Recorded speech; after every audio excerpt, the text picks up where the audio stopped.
Maayong adlaw kay nito na sa kita kini inyo gatuang nga programa sa TV Apolia.Argumento nga gipanguluhan ug gipangunahan sa Lay Catholic Apologist International.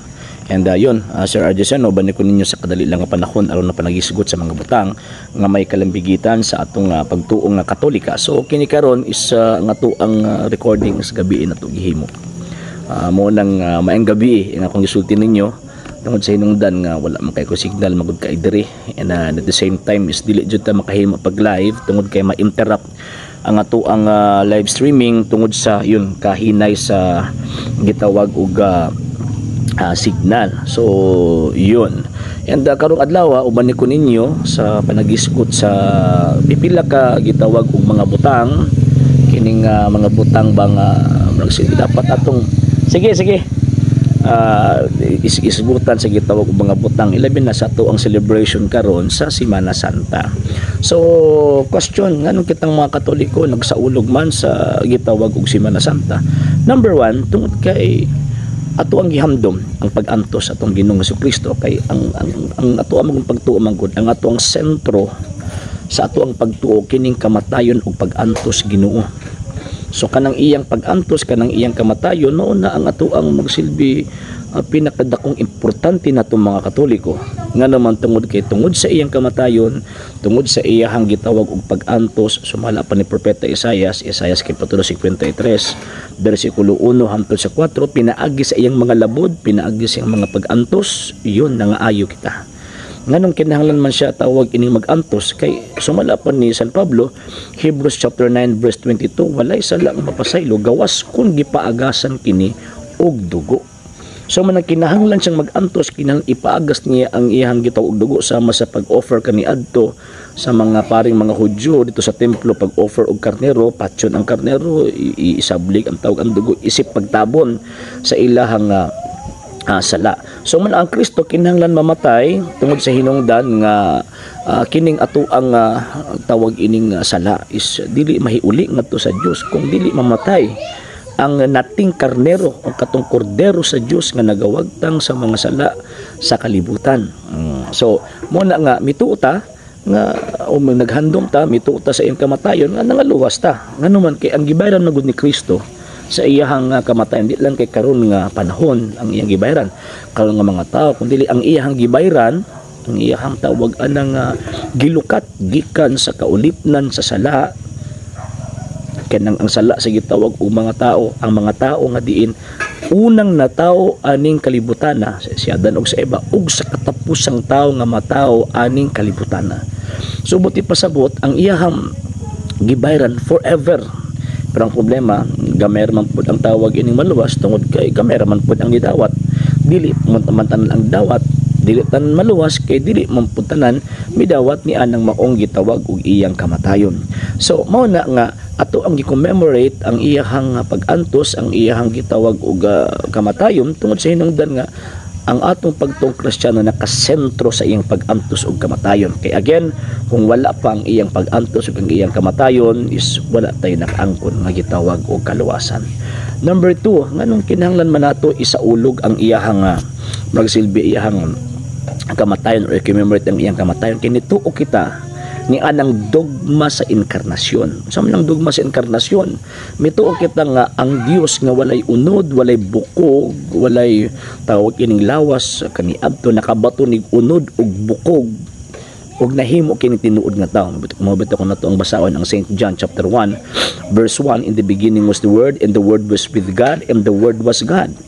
Sa sinugdan mo ang pulong kauban sa Dios ug ang pulong Dios pagkahuman ug ang pulong nahimong tao ug mipuyo uban kanato.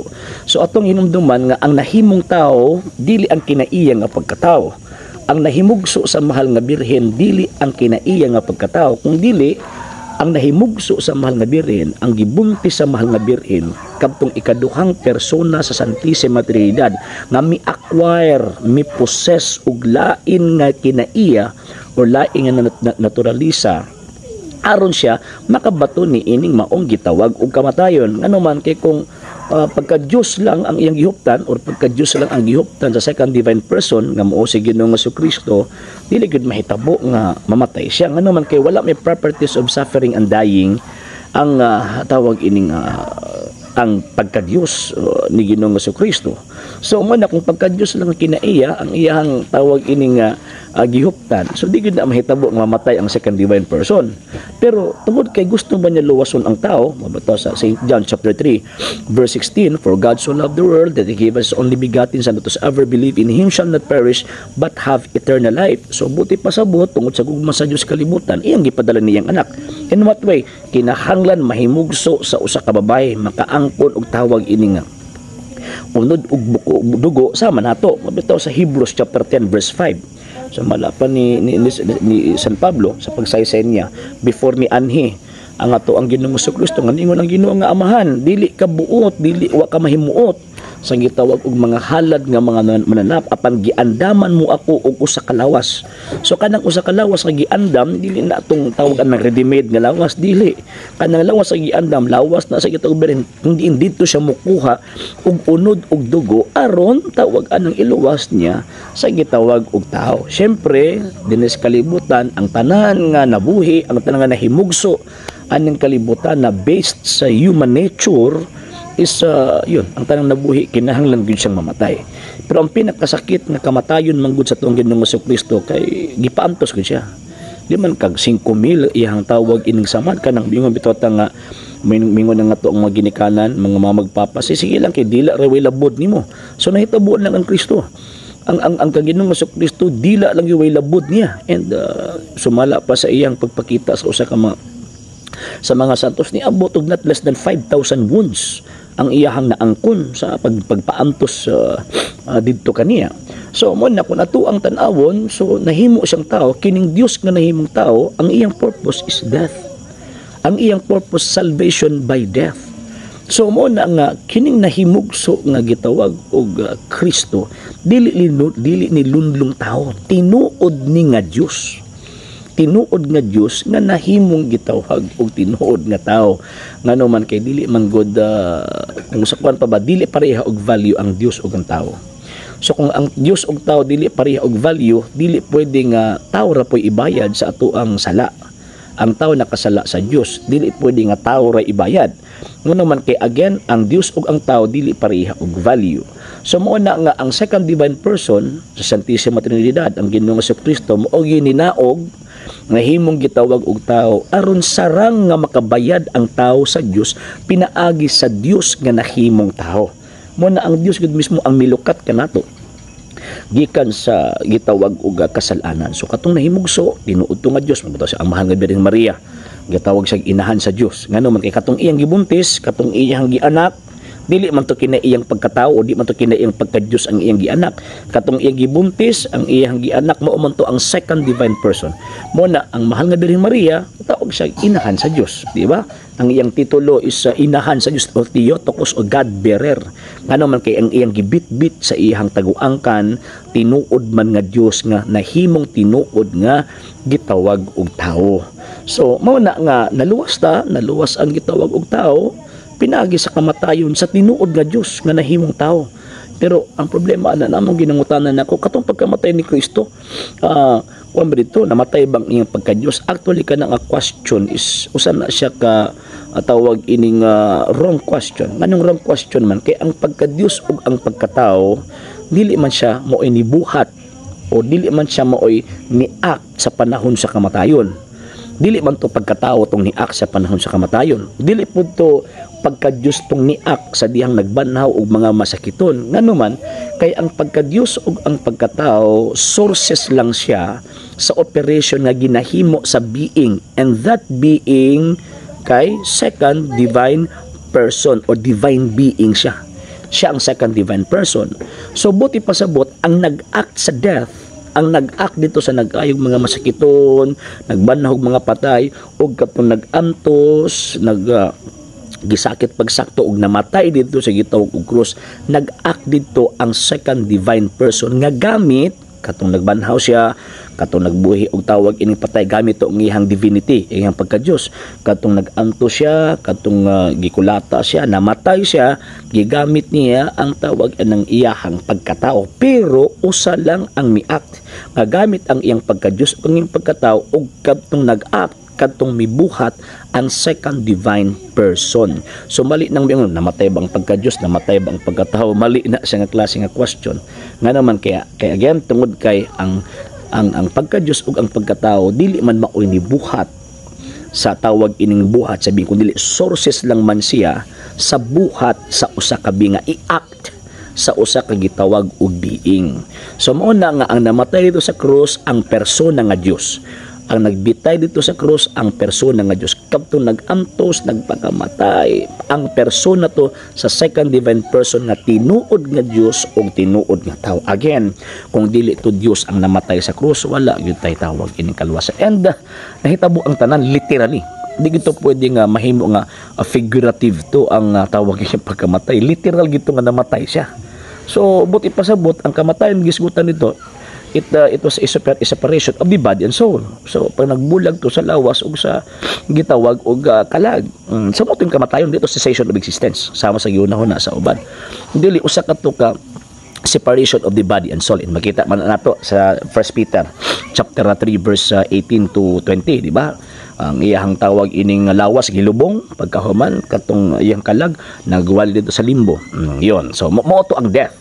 So katong lawas sa gilubong, lawas to sa Dios. Tinuod nga Dios, tinuod nga tao. Katong kalag nga nagwali sa mga espiritu nga nabilanggo, tinuod to nga Dios o tinuod nga tao. Pero ang question, kinsa ang namatay? Ang namatay ang second divine person. Mali nang moingon ta nga unsa ang namatay. Nga naman kay katong unsa ang nature is dili man siya mo ini-act sa death, suffering and death. Dili man siya mo ini-act sa pagbanhaw sa mga patay o pag-ayun sa kiton kundi ang nag-act isa lang ka second divine person. Isa lang ka divine person, mga mauto ang second divine person. Muna kita mga Katoliko, importante ni para nato ngano man kay kini ato pag sa ulog sa Biyernes Santo, ngano man kay kanang ato makit-an nga ginaposisyon sa sinsya na makaya kay gisipon ko. Kanang ato makit-an nga ginaposisyon nga tawag ining imahin sa atong Santo Kristo, sa atong Ginoong Jesucristo. Nagpadayag ka na nga naghatag ka na ito dapat pagpamalandong nga dapat unta kita gipatay, dapat unta kita gilansang, dapat unta kita gitawag ining gipatiran ug uban pang pamaagi sa pag-antos tungod kita may nakasala sa Dios. Pero giako kana sa second divine person aron kita gitawag og maluwas. Muna sa panahon sa Biyernes Santo is dapat yun mamalandong ta. Ngano man tungod kay gibuhat sa Ginoong Dios nga giluwas kita niya pinaagi sa iyang gitawag kamatayon para kita mahinuklog sab nga pinaagi ni ini mo cooperate kita sa kaluwasan nga gihimo sa second divine person. So mo na karon panahon na sa panahon sa gitawag og Biyernes Santo atong pamalandong sakto. Actually nagsugod gid sa Huwebes Santo ang tawag ni activity sa whole Semana Santa.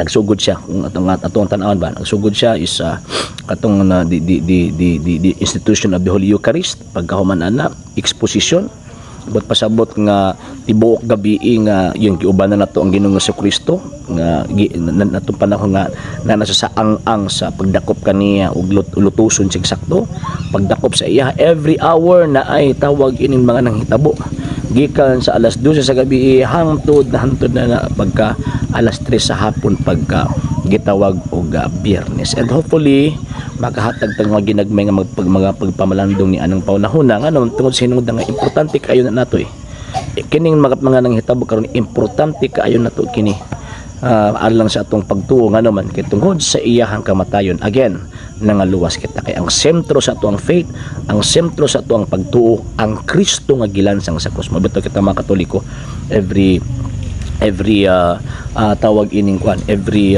churches na aginay crucifix or cruci and then fixus pasabot katong cross nga naay lawas nga nagbitay pasabot ana nagrefer na sa tuang Ginoong Jesucristo nga naman kay again ang sentro sa ato ang faith ang sentro sa tuang pagtuo ang Kristo nga namatay kipaantos gilansang dito sa krus. Kung wala ang iyang kamatayon, kung wala siya namatay sa krus, dili kita makabaton og kaluwasan. Wala kining maong adlaw ato ning gitawag og i-celebrate isaulog ang maong gitawag og Pasko sa pagkamatay sa Ginoo uban sa dakong pagpamalandong ug uban sa dako nga responsibilidad nato nga motubag kita sa iyang tawag nga ayon mosunod kita sa pag-antos pug usab pinaagi sa pagdikay sa atong mga sala, and at the same time paghatag po pagpamalandos ng kaugalingon kita mubalik sa Ginoong Dios, pinaagi sa pagdawat niya sa pamaagi niining maong gitawag og mga sakramento. Okay, so yun, dili sa taingon nga magtaas og gatawag anong stream or sa atong content kanuman kay kini panahon sa gitawag og pagpamalandong niya. Mobalik kita sunod nga panahon for our regular program na nato. Okay, sa ngalan sa Tibok Verso sa TV Apulia.com ito gipanguluhan o gipangunahan sa Lay Catholic Apologies International sa mga kaubalan sa LCA, sa nang mga Katoliko nagasubaybay, nagatabang, nagasuporta ning imong programa kini yung ubos nga alagad ug gisun sa pagtong Katoliko Sir Argeseno, temporaryong manimil kinyog miingon, Ecclesiam Servire et Fidem Catholicam Defendere. Maayong gabi kintanan. Ave Maria, Viva Cristo Rey.